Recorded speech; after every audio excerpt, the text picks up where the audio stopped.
Shalom saudara, jumpa lagi dalam Renungan Harian GP Kris Pangkal Pinang. Mari kita menyiapkan hati kita akan berdoa sebelum kita merenungkan kebenaran firman Tuhan hari ini. Bapa kami dalam surga, kami bersyukur untuk hari ini. Terima kasih untuk istirahat sepanjang malam dan terima kasih untuk hari yang baru. Dan kami akan mengawalinya dengan merenungkan kebenaran firman-Mu. Mohon berkat-Mu untuk kami semua. Demi nama Tuhan Yesus kami berdoa. Amin.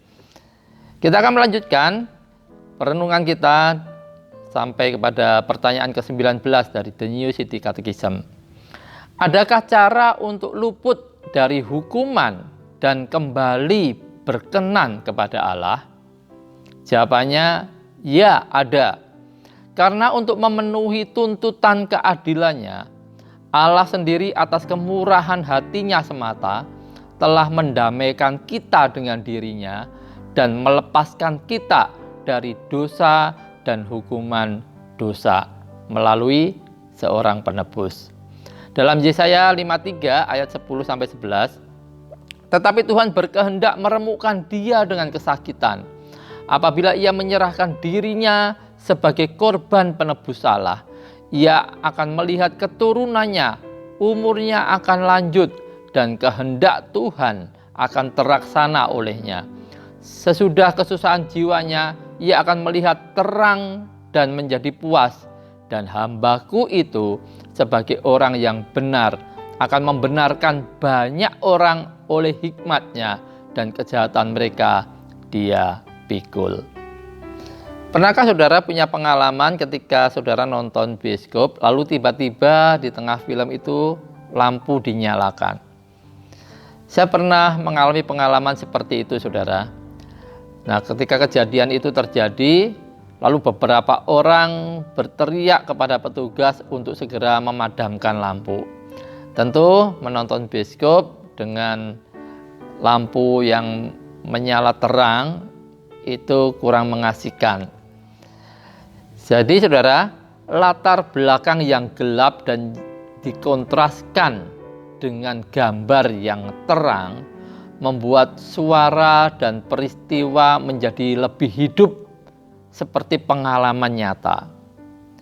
Nah, demikian juga yang hendak diperlihatkan dalam katekismus ini. Hukuman Allah yang adil dan benar atas dosa kita menjadi latar belakang yang gelap bagi kemuliaan Injil yang bersinar terang. Setelah memahami betapa mengerikannya keadaan kita, barulah kita dapat lebih menghargai betapa dahsyatnya rencana keselamatan Allah bagi kita. Allah dengan rela dan murah hati memenuhi tuntutan keadilannya sendiri bagi kita. Menurut Yesaya 53, Allah membuat hambanya yang benar yaitu Yesus Kristus menjadi korban persembahan, pengganti bagi yang tidak benar. Dalam ketaatan pada kehendak Allah, Tuhan Yesus menjalani kehidupan yang seharusnya kita jalani. Dan dengan demikian memenuhi tuntutan keadilan hukum Allah bagi kita. Dia juga menjalani kematian yang seharusnya kita jalani.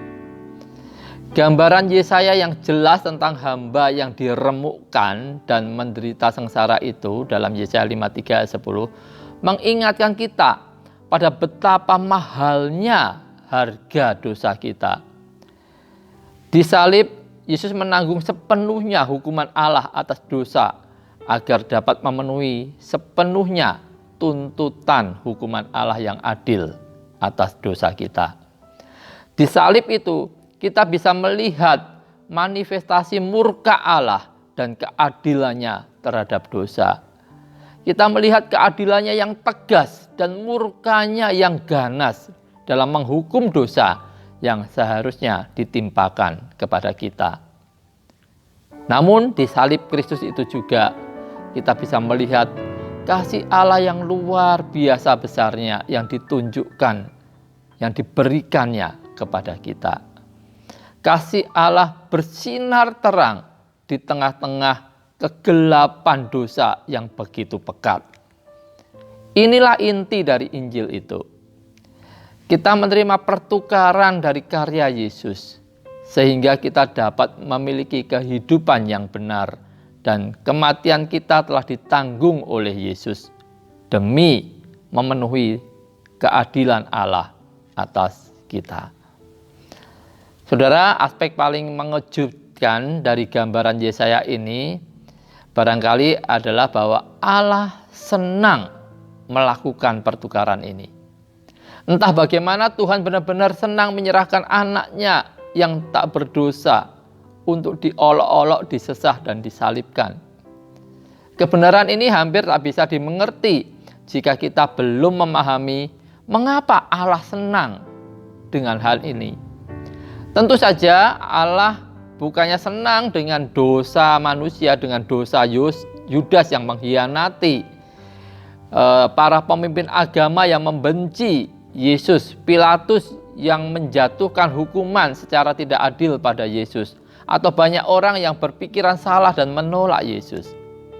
Namun Allah senang dengan ketaatan anaknya yang terus mempercayai Allah dan mengasihi umatnya, betapapun mahalnya harga yang harus dibayar. Allah senang menimpakan hukumannya kepada anaknya agar dapat menyelamatkan kita umatnya yang berdosa ini. Allah senang karena melalui salib anak Allah akan dimuliakan, umat Allah akan diselamatkan, keadilan Allah dipuaskan, dan kasih Allah dinyatakan. Salib bukanlah suatu kecelakaan tragis, tetapi itu adalah kehendak Allah, rencananya untuk menyelamatkan umatnya melalui tindakan penebus dan menyatakan kekayaan kasih karunia-Nya yang mulia dan tak terkira. Akhirnya Allah dengan rela dan murah hati melakukan pertukaran ini. Katekismus dengan cermat menunjukkan bahwa alasan Allah menghukum Yesus demi menyelamatkan kita adalah semata-mata kemurahan belaka. Ya, kata kemurahan belaka berarti hanya oleh kasih karunia semata. Saudara, meskipun kasih karunia ini melatih kita untuk menjauhi yang jahat, untuk hidup kudus, kasih karunia ini tidak bergantung pada ketaatan kita. Jika kita merenungkan dosa-dosa dan kelemahan-kelemahan yang terus mengepung hidup kita, mari kita bersandar pada aspek Injil ini. Hanya karena kasih karunia semata dari Allah, kita diselamatkan. Allah menyerahkan anak yang dikasihinya bukan karena apa yang akan Dia dapatkan dari hidup kita, melainkan semata-mata karena Dia mengasihi kita. Kiranya kebenaran ini menyentuh hati setiap kita dan menggerakkan kasih kita yang paling kuat dan layak untuk kita berikan kepada Allah. Karena sesungguhnya tidak ada yang dapat mempengaruhi kita dan membuat kita benar-benar sujud merendahkan diri selain daripada alasan kasih karunia Allah yang dahsyat ini.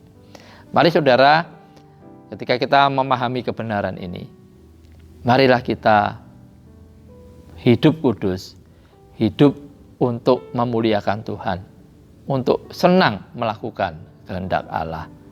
Amin. Tuhan Yesus memberkati.